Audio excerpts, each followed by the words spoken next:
Chapter 2. The lights flickered as Quark mixed the last of the drinks and picked up his tray. He glanced up. That had better be the last time the lights even pretended to go dim. Quark needed lights. He needed cool air.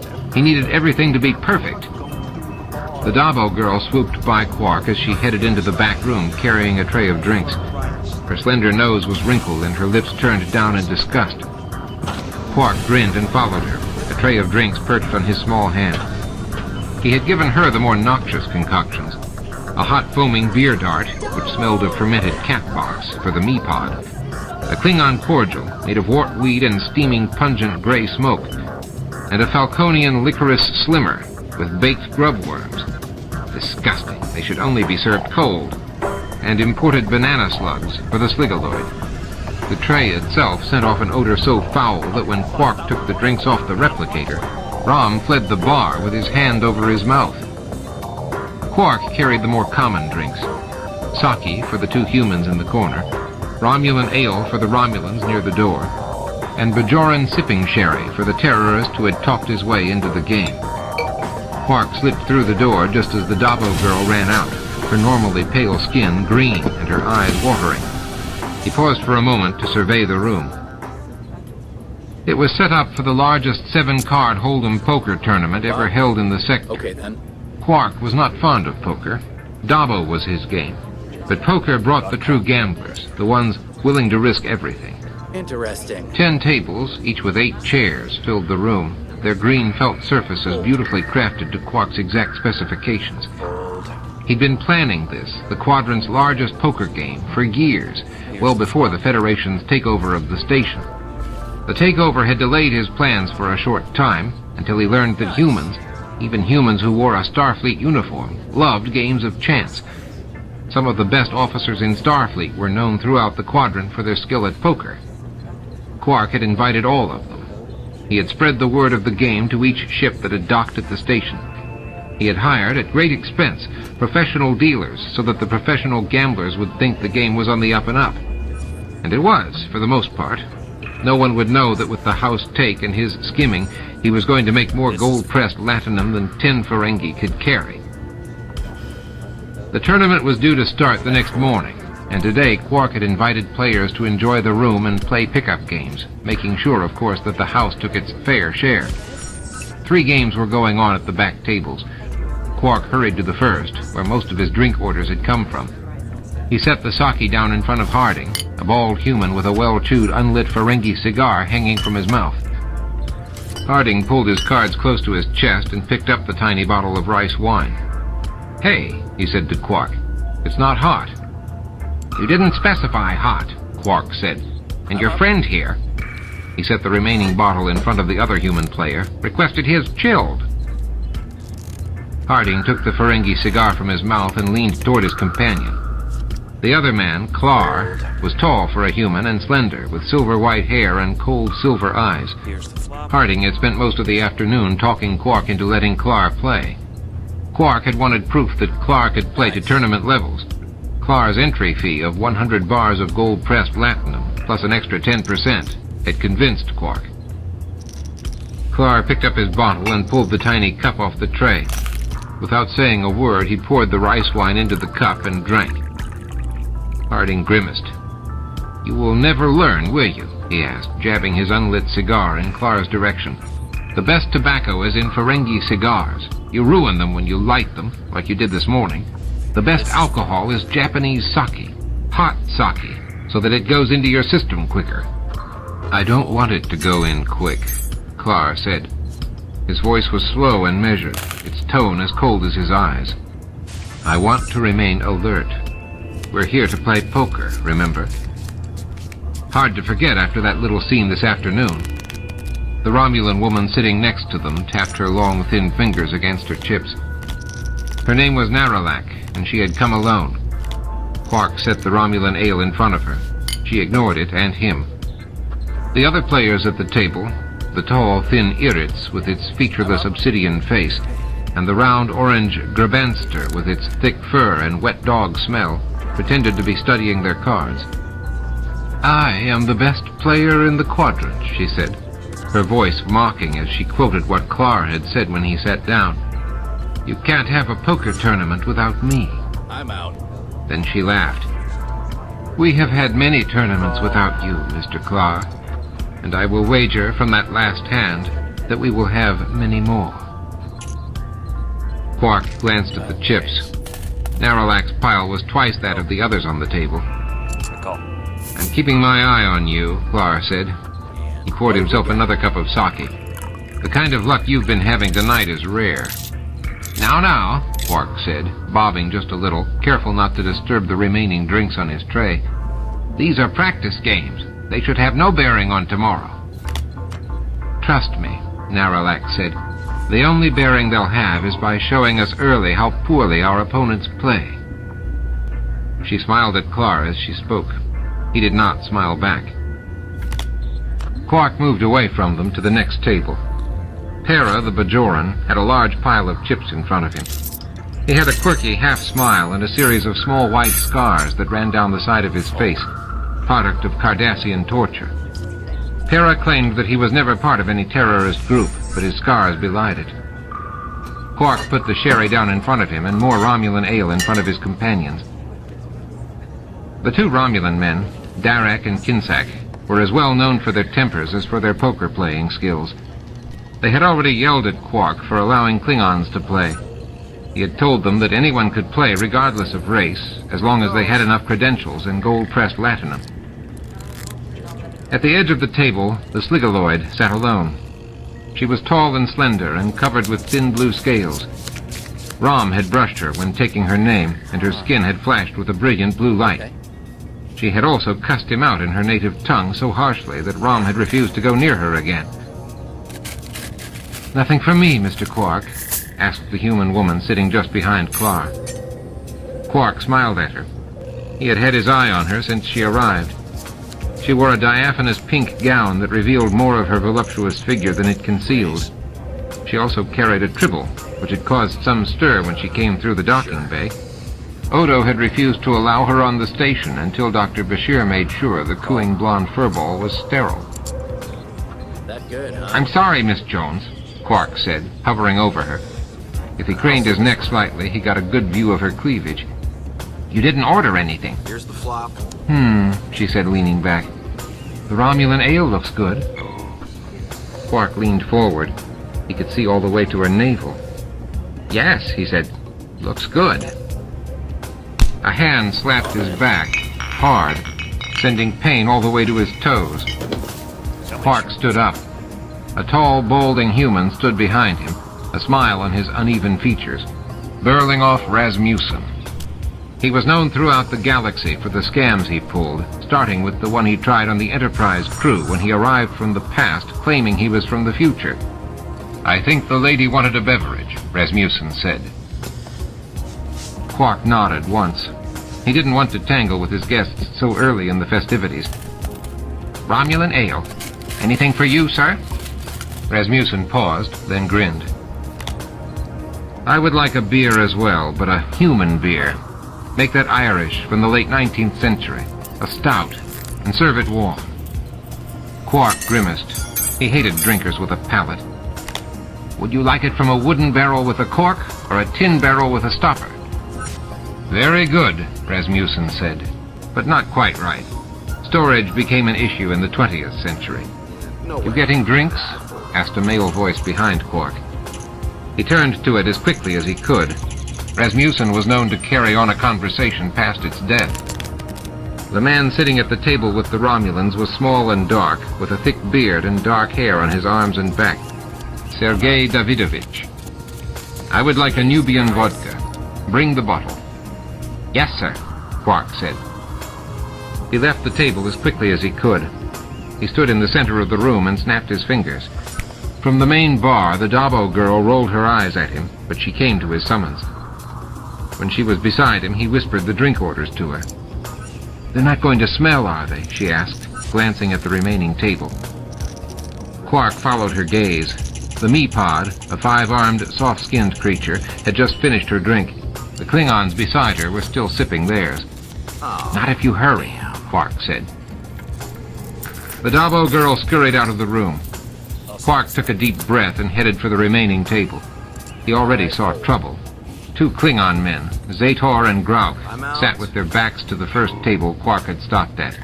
Directly behind them, with her back turned, was Naralak. Quark twisted his hands together. He knew that he would have to face having Romulans and Klingons play against each other, but he wasn't looking forward to it. At the last major poker tournament in the quadrant, 2 Klingons had died at the hands of Romulans. Still, Quark couldn't do anything without calling attention to the problem. He would just have to worry about it in silence. Besides, one of his ringers, Baun, sat at the table. His pile of chips was dishearteningly small. Quark sighed. Tomorrow, everything would work better. Much, much better. Rom ran into the room, carrying the drink order Quark had given to the Dabo girl. Quark frowned. He would have to yell at her for making Rom do her job. The Dabo girl caught Quark's gaze, waved 3 fingers on her right hand, and closed the door to the back room. Fine. She couldn't be any clearer about her unwillingness to do her job. A handful of other players mingled. 2 more Klingons, those troublemaking women from the House of Duras, conversed with a long-haired freepery. His other ringer, Nam, was trying to corner a human woman near the buffet table. A tentacled totozoid, who had requested half-hour breaks so that it could wet its gills, dripped on the carpet near the door. Quite the crowd. Quark didn't have to look up. The voice belonged to Rasmussen. Again. Quark sighed silently. He would have to put up with the man for the next few days. Yes, Quark said, and not everyone is here yet. I'm amazed at the folks who are, Rasmussen said. Naralak, who is known for her by-the-numbers cheating system. Darak and Kinsak, who haven't been in a room with Naralak since the great poker shootout on Risa 2 years ago. Hera, known for smuggling anything as long as it profits Bajor. I'm familiar with all these players, Quark said. Then I'm surprised you invited them, Rasmussen said. Not with that hand. He smiled that goofy half-grin that Quark always wanted to wipe from his face. I mean, everyone knows that Cynthia Jones can't abide Grabansters. They eat tribbles, for heaven's sake. Klingons and Romulans in the same room. Good thing Cardassians aren't here, what with Terra. Wait until tomorrow, Quark said. He weaved away from Rasmussen. Quark knew about the tensions, and he knew things that Rasmussen probably didn't know. That Harding was wanted for assault on Sift 4, and that Sergei Davidovich beheaded the Irit's podmate during the final moments of a heated 7-card high-low game in the Meridius belt. He merely hoped that the players would forget their differences in the thick of the game. Rom hurried over to Quark, tray at his side. The Meepod wants another drink, Rom whispered loudly. And that Dabo girl refuses to serve anymore. Just as Quark turned to Rom, the room went dark. The words Quark was about to say about firing that Dabo girl died in his throat. The station rocked, and Quark had to grab a chair to keep his balance. Curses in a dozen different languages flew around the room. Alarms wailed from the corridors. Quark tried to stare through the darkness. What was going on? Was the station under attack? He heard no announcements, had seen no preparation. No one had said anything to him. Sisko would hear about this. Sisko and the entire Federation. The rocking slowed. Quark regained his balance and took a deep breath. Maybe they had just hit something. Maybe it was some internal problem. Maybe it was nothing at all, just a momentary glitch. Quark wiped a hand over his brow. The automatic temperature controls must have gone out as well. The room had suddenly grown stifling hot. The wet dog smell of the Grabanster became overpowering in the heat. Beneath it, Quark thought he caught a whiff of smoke. Panic rose in his stomach. He pushed the feeling down. This was the worst thing that could happen. The worst. Rumor would spread across the sector that Quark's was a low-life dive that couldn't even host a proper tournament. Please, everyone, Quark shouted above the noise, remain in your places. The emergency lights will come on in a moment. He hoped. He wasn't even sure the bar had emergency lights. He reached out and grabbed to his left, hoping Rom had not moved. The flesh his fingers found was ridged and cool, and familiar. He yanked Rom close to his face. Find O'Brien, Quark whispered with as much force as he could. I want to know what is going on. Nothing can be allowed to disrupt the game. But I can't see any more than you can, Rom said. His voice almost had a human whine. Rom had picked up too many habits from the Federation do-gooders who filled the station. Before, the Cardassians had been teaching Rom proper, treacherous manners. I don't care if you can see or not, Quark said. Just go. He shoved Rom hard in the direction of the door. He heard Rom crash into a chair and swear. Another voice rose in a curse, and something crashed again before Quark heard the hiss of the door. Good. Rom would find O'Brien and get this place working again. A drop of sweat rolled in the ridges of Quark's brow, itching something fierce. Please just stay calm, he said, hoping to quiet the protests. It won't be long now. It better not be, a female voice said. Another female squealed, and a slap resounded in the darkness. The alarms sounded like screams outside the door. Beside him, the Grabanster chattered constantly. Quark felt like telling it to shut up, but he had seen the color of its gold crest latinum. No sense in angering a customer before a big game. You touched my cards, a deep accented voice said.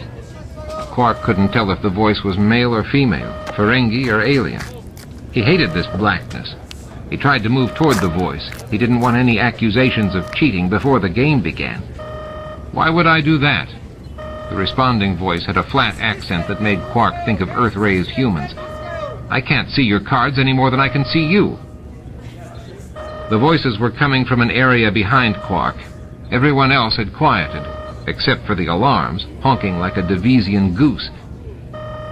Just keep your hands to yourself, the first voice said. All right? Gentlemen, gentlemen, Quark said, hoping he had the gender right. The table was in his way. His feet banged into a chair and someone growled. Please, the lights will be back on in a moment and we will start the hands over again. I said keep your hands off my cards. A chair fell back with a clatter, then something crashed through a table. Quark closed his eyes. His beautiful game. Voices rose, screaming and yelling in a dozen languages. The chattering beside him sounded almost like a rat screaming. Another chair clattered, then another, and the thud of fists hitting flesh filled the room. Quark grabbed a scaly arm, and the Sligaloid flashed a brilliant blue light that showed the room in a strobe-like instant. 22 humans and aliens clustered around the tables. Some beings were standing, but most were sitting. Baun clutched his cards to his chest, his smaller-than-typical ears twitching. Good. He was guarding his cards even in a pickup game. The Sligaloid slurped. The sound was not friendly. Quark edged away. The smell of sulfur filled the air as the strobe light faded. The thudding sounds continued. The moment of light had not illuminated any fighting. Quark snaked around the Sligaloid, careful not to touch it again. Touching them made them angry, and followed the sound. He tripped on another chair just as the lights came back on. Quark blinked at the brightness. The bead of sweat caught in his brow ridges, fell into his right eye, burning it. He rubbed at it anxiously as he scanned the room. Near the door, one table had fallen, and all the chairs around it were down. Sergei Davidovich and the Meapod were sprawled on the floor. The Meapod was slugging Davidovich, but he was giving as good as he got, using his long legs as leverage while he butted his head against the Meapod's belly. Stop them! Quark shouted at the scuffle. The Klingon, Zator, and the Romulan, Kinsak, pulled the fighters apart. Then Zator growled at Kinsak. Kinsak's eyebrows narrowed and his mouth rose in a sneer. Quark hurried over and placed himself between them all. Thank you, he said, pushing the groups away from each other. Thank you very much. Davidovich's face was bloody and half of his beard had been pulled away. The Meapod had turned green. Quark couldn't remember her name, only that it was unpronounceable.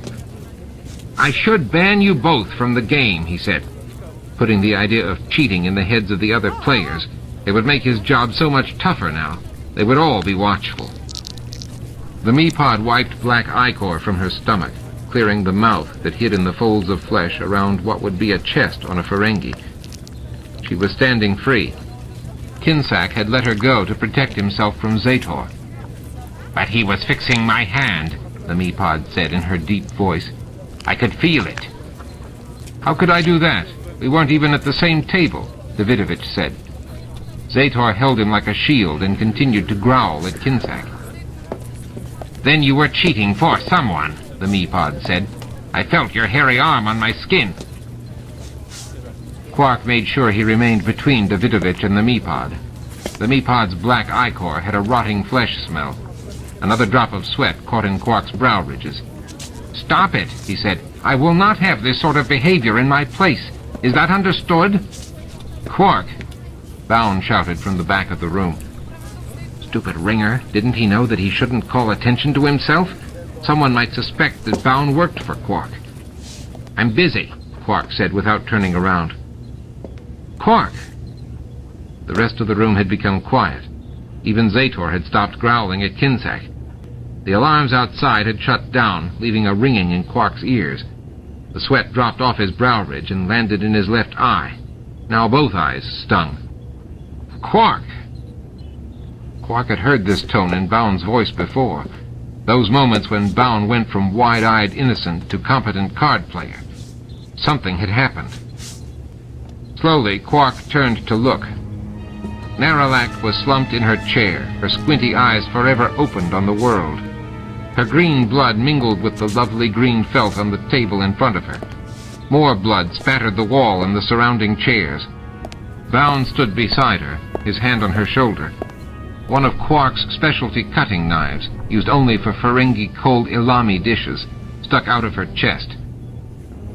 I thought, Bound said, that I could help her, but she had already been gone too long. The Klingons gathered around like Sturgan vultures. She looks much better now, Zator from the House of Duras said. Did you touch her? Quark asked Bound, trying to keep the hope out of his voice. If Bound had touched her, then that would solve two problems. It would get Bound out of the game now that he had called attention to himself, and give the players a patsy so the game could continue uninterrupted. Then Quark could get a new ringer, someone who was a bit more discreet. Quark, Bound said with that patronizing tone Quark hated, there is no sense in touching a body that is so fully and completely dead. The remaining Romulans stood at the side of the table opposite the Klingons. The Romulans stared at the dead woman. If you killed her, Klingon, Kinsack said, I will make sure that our government knows of your crime. Lursa laughed. As if you're on speaking terms with the Romulan government. The Irrids peered over the table. This is most unfortunate, it said. Perhaps there is a killer that has lost its mind. We will all die. We will not die, Quark said. How stupid. His players don't need to think about that on top of everything else. This was just an accident. A very convenient accident, the Meapod said. Well, you didn't help much, Quark snapped. How do I know your fight wasn't providing cover for someone? The Meapod drew herself to her full height, even though the movement was clearly painful. Meapods never help anyone, she said. I do think we have a problem here, said Cynthia Jones. Her tribble hadn't made a sound. We can't play tomorrow with a dead body in the room. Quite right. Quark swallowed and made his way around the tables to the dead Romulan. The blood had soaked into the felt. The stain wasn't that noticeable, but someone would have to scrub the walls. Poor Rom. Quark hoped his brother didn't have plans for the evening, because those plans would have to be cancelled. Of course, we will have to notify Odo, Bound said. I think... You think too much, Quark hissed. Then he smiled. Of course I will notify Chief of Security Odo. Just much later, he thought.